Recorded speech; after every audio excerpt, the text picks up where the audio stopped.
This video was brought to you by Simple Sim Computers. More about them later. Is it a returning classic? Is it a blast from the past distraction? Or is it just another Tilkedrome? G'day one and all, I'm SouthPawRacer. Yes, in this pandemic-slapped season of ours, Istanbul Park is returning to Formula 1 as well, for the first Turkish Grand Prix in 9 years. It hasn't had a long history, making its debut in 2005, but this track quickly made its mark on the fans. It has its detractors, of course, but in general it's considered to be one of the better circuits of the now enormous Tilke-designed stable. And Istanbul Park is truly a Formula 1 circuit of the mid-2000s. It's got oceans of asphalt runoff. It's got pristine elite facilities. It's got a grand regal pit building influenced by the local architecture. It's got the Tilke trademark of a long flat-out section followed by a heavy braking zone into a tight hairpin, and it's got giant grandstands that remain largely empty. Okay, so this track has negatives for sure. It's something like 2 hours outside Istanbul proper. It's not the easiest place to get to, and for many Turkish people it was prohibitively expensive to attend races. That won't be an issue this year as fans aren't allowed at the circuit, but regardless, a race is still happening and I don't mind this circuit, so let's jump straight in and revisit it. Once again, I'm using Automobilista with Razor's generic F1 type cars. The track is a mod from the RS Formula League that is based on the track model from Simbin's World Touring Car Championship games. It's not 100% accurate, and you'll see why later, but it's one of the best recreations we have outside of rips from Codemasters F1 2011, so this is what I'm going with. Link in the description if you want it yourself. DRS is open down the start-finish straight, then it's braking downhill into the quick first corner. It's basically a 90-degree left, but you still carry a great deal of speed through it. Gotta be fast on the throttle as well, because you have another flat-out run through the long turn 2. Turn 3 is finicky. Cresting the uphill approach, I look for the access road and marker boards on the right. The last of these is my rough braking point, and yeah, that's fast. Difficult though, because you need to have faith in the car's downforce. Time it wrong and you either get buckets of understeer or mouthfuls of curbing on the inside. You also can't see the next corner as the downhill exit is blind, so you just have to try to keep it to the left for an optimum entry into turn 4. Now check out the entry into this corner. You can clearly see the track widens on the way in. You can also see it at turn 9. Big deal, right? Well, I'm no expert, but along with the reconfigured turn 4 at Bahrain, I feel like Istanbul was one of the first Tilke tracks with a widening entry into a slow corner baked right into the design. And you can see that design element repeated in tracks built afterwards, like Circuit of the Americas, like Bud International Circuit, like Sochi Autodrome as well. The thinking behind it is simple, to give attacking drivers more space to attempt a move. In theory, drivers should be able to go a little harder through turn 3, picking up more throttle and more momentum, and fire it down the inside of turn 4 using the extra asphalt. In reality, especially with today's cars being so hard to follow one another, this might not be a great passing zone, but I'll reserve final judgment until Sunday. It's difficult to manage wheel spin for 4 as you switch back for 5 and 6, and I don't mind these two corners either. I barely have to use the brakes at all, it's just a lift and then easing back on through the kink. Though there's potential for a spin if you go too wide on the exit, I find it very satisfying to get this corner right, and the same is true for turn 7. I was always amazed at how late F1 cars brake into this corner. My personal rule is, if I feel like I'm going to overshoot turn 7, I'm probably taking it at the right speed.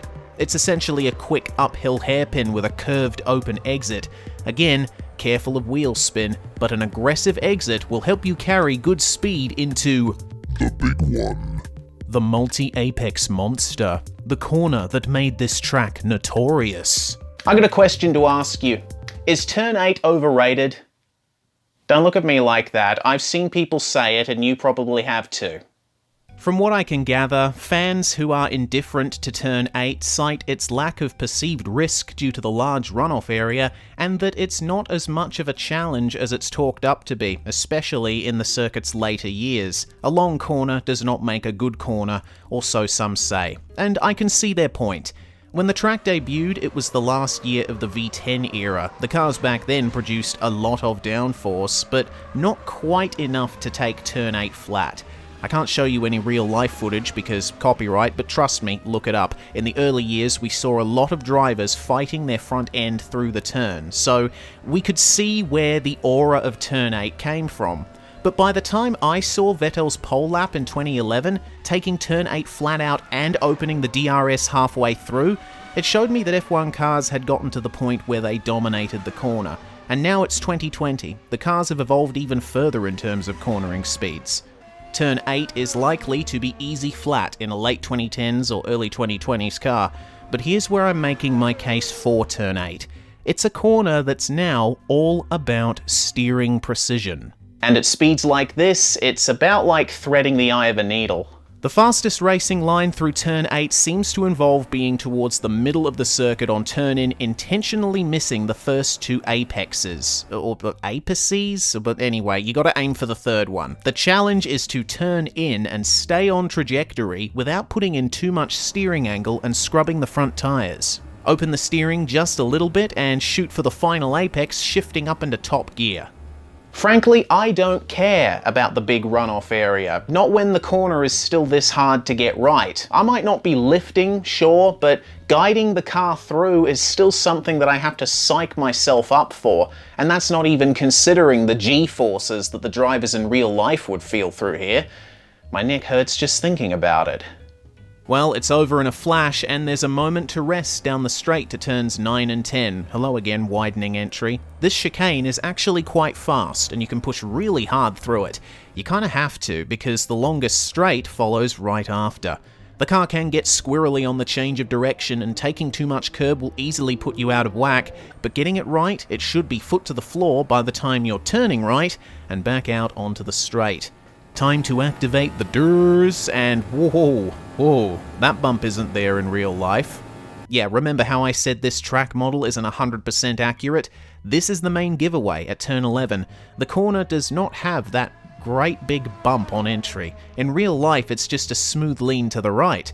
I've heard of some people nicknaming this corner Faux Rouge after a certain corner complex at Spa, but I personally don't see the resemblance in either look or feel.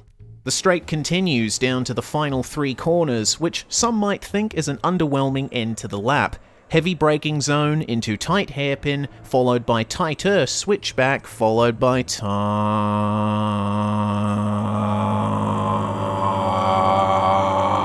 Yep, that's Tilka. And I'll admit, this is my least favourite sequence of the lap. If this video were super serious, I might have said it's one final you, but not here. Not here. In a close racing situation, if one exists this weekend, it'll certainly be tempting dive bomb territory. I think locking the inside front tyre will be popular too, if my practice laps were anything to go by. Turn 12 is a bit faster than I thought, but you need to keep left to open up the entry into 13, which you then need to keep right out of to open up the entry to 14. And turn 14 is a crucial corner. It's the exit onto the start-finish straight, and perhaps in the spirit of making it as tough for the driver as possible, it's hard to get the power down out of it due to its tightness. Aiming the car correctly and not clobbering the inside curb seems to do wonders here. In all seriousness, I'm sure the end of the lap will be a showcase of just how well today's cars can accelerate. So, Turkey, it's back. What do you think of the track? Does it deserve that mysterious TBA slot on next year's F1 calendar? For me, there's certainly tracks I would choose over Istanbul, and the quality of the circuit is not the only reason, if you know what I mean. Acknowledging, but briefly putting aside, the hypocrisy of staging an international motorsport event in a country with a poor recent human rights record, something that Formula One is no stranger to, is this track any good? Like, purely on a layout basis, is this a good track? Some will say no, some will say it is good for a Tilka circuit. I'd say it's good. Not great, not god tier, but good. I'd certainly take turns 3 through 8 over the last sector at Yas Marina any day of the week. One of the most infamous races here was 2010. You know, that crash between Vettel and Webber. Seb, you're one of my favourite drivers now, but I remain salty about that particular incident. Hey, 2010 was a pretty good season, wasn't it? And I know one guy who will chat to you for hours about it. That's Matthew from Simple Sim Computers, the sponsor of this video. Matt and his mate Nick are Melbourne-based, and they build PCs. If you'd like a PC for sim racing, but don't know where to start, these guys can sort you out. 4 rigs are available, starting from just 1,390 AUD, every build of which is tested on iRacing and Assetto Corsa. Not only can you customize your rig to your preference, Simple Sim Computers also provide lifetime tech support. No matter your budget, no matter your needs, if you're looking to get into sim racing and need a PC, or if you're just looking to upgrade, consider Simple Sim Computers. Head on over to simplesimcomputers.com.au or check them out on Facebook. The link is down in the description. Big thanks to Simple Sim Computers for sponsoring this video once again, and thank you for watching.